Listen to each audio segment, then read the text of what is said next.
Hi, welcome back. In this video, we'll be covering the step 2 of the crawl process. In the first video, we captured the URLs. Now in this video, we'll be setting up the crawl. That said, let's go and jump right in. We've just captured the URLs, and now we'll click on the crawl scrape section on the left-hand side. At this point, we'll just go through the tabs across the top. We'll click Start, and we'll say Create New Crawl.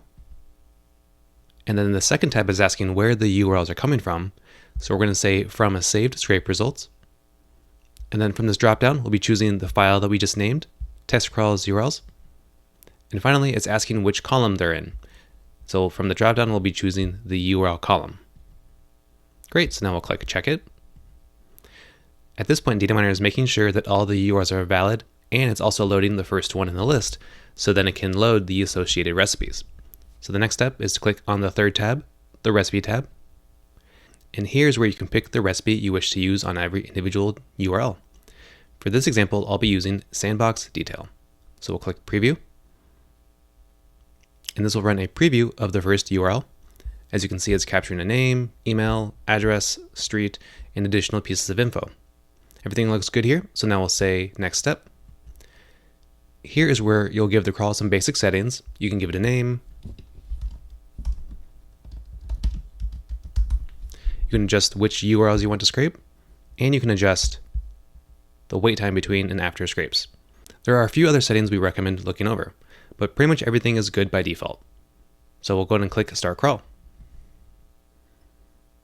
At this point, Dataminr will now visit every individual URL one by one. And when it captures the data, you'll see it in the Download tab. As you can see here, we now have the first URL scraped. One thing to be aware of is you do not want to close the Dataminr window. This is what's controlling the entire process, so you want to make sure to keep it open and active. One other thing to be aware of is you want to keep the website open and active as well, because this is where the data is coming from. We also do not recommend minimizing the tab either or letting your computer go to sleep. Since everything's happening in the browser, and minimizing can sometimes affect loading. If you ever want to work simultaneously, we recommend doing a new tab, and then pulling the original tab to its own independent window where it can run. Once the crawl has finished, you can then click the download button and download the full dataset to your computer. If you ever need to stop the crawl, you can do this from the Crawl Scrape tab, and you can click the Stop button. Then when you restart, you'll just want to pick up where you left off by changing the start row. That pretty much covers the crawl process. If you have any questions, please email us at support@dataminr.io. Thanks for watching.